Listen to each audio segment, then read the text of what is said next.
Je 13. marec a my vás pozdravujeme z jazera Titicaca v Peru. Je tu chladnejšie počasie, ale je silné slnko. Domáci tu majú svoje záhradky, tu si sadia. Aj tu nás si domáci sadia. Vyzerá to ako zemiaky, ale nevieme, či je to za odroda pri jazere Titicaca. Amigo! Ostrov sa volá Amantánia.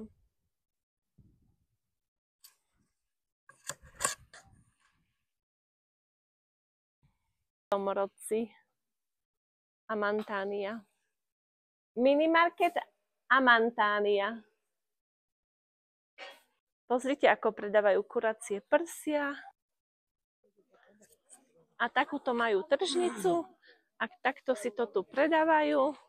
A pozrieme, čo tu majú.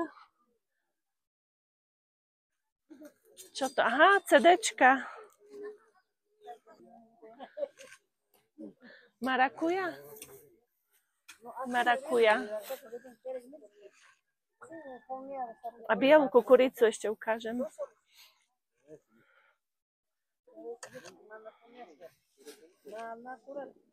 A bielu kukuricu. Urobná. Pozrite, kuracie nožky. Pozrite, aký zaujímavý minimarket. Čo to tu majú? UV Faktor, stovku, keby sme chceli kúpiť.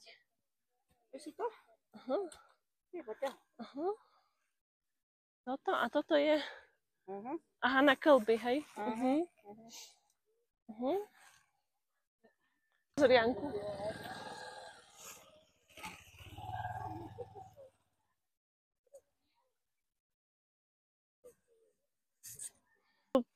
Pani predáva vlnu, čo z nej pletia.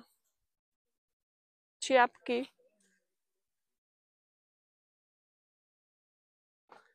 Ale toto je dobre, že sa dá... Počkaj. Pani nám robí drink čerstvý z papají. Papaya, plátano, banana también. Con banana. OK. Milkshake, papaja a banán.